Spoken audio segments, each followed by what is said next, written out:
Have you ever really, truly stopped to think about what you devote your life to? I mean, not just what you say you value, but where all your time, your energy, and your focus actually goes. Well, today, we're going to explore this idea of modern altars, these subtle, unspoken things that we end up building our entire lives around, a lot of times without even realizing it. So let's get into it. So let's just start with a really direct question. And I know it might feel a little intense, but what do you truly worship? And look, I'm not necessarily talking about religion here. I'm talking about the one thing, the ultimate prize that really organizes your entire life, your time, your money, your energy. That's the question we're going to unpack.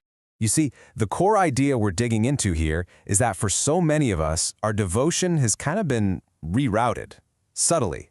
We might consciously believe we're all about one thing, faith, family, our community, but if you look at our day-to-day actions, they might just point to a whole different set of unspoken altars that are really calling the shots. So, what exactly is a modern altar? Yeah, it's not some physical thing you built. It's a value, something like comfort, or getting approval, or even success, that we start chasing so hard that it becomes the true north of our lives. It's the thing that ends up dictating all our priorities and can quietly push aside a deeper sense of spiritual purpose. Okay, so let's look at the first of these modern altars, the altar of comfort. This is all about the pursuit of an easy, frictionless life. And hey, it's a powerful desire and a totally understandable one. But what happens when that desire for an easy life becomes the #1 goal? I think this slide just lays it out so clearly. On one side, you've got a life that basically accepts and maybe even expects that challenges are part of the deal. They're necessary for growth. It's about sacrifice that has a purpose. But on the other side, the altar of comfort is all about dodging challenges and making convenience king. The end goals couldn't be more different. One's about real fulfillment, and the other is just about ease. And this is where the rubber meets the road in our everyday lives, right? Just think about it for a second. Do we choose the easy takeout instead of keeping a promise to cook a meal with family? Do we just ghost someone because it's easier than having a tough but honest conversation?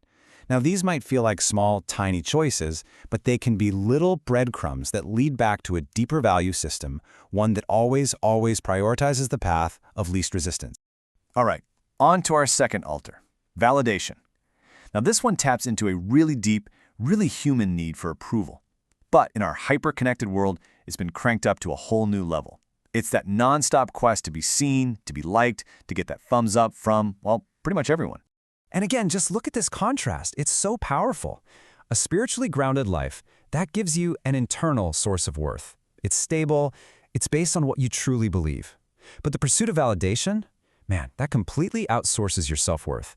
It makes your value totally dependent on the shifting, unpredictable whims of other people.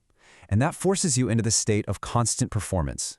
It's really the difference between being authentic and just being accepted. And here's what that actually looks like.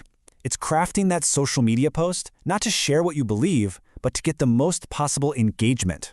It's that little knot of fear in your stomach about being canceled if you say something unpopular. It's checking our phones, not for real connection, but for that little dopamine hit from a new notification. It really makes you stop and ask, am I measuring my self-worth in likes? Our third and final altar is one that our culture practically worships out in the open, the altar of success. And this isn't just about doing a good job. It's when we start venerating achievement itself, when we see status and wealth and titles as the ultimate signs that a life was lived well. I feel like this slide really gets to the heart of it all. What is your ultimate goal?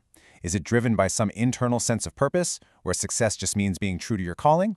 Or is it driven by all those external metrics, the job title, the salary, the size of the house?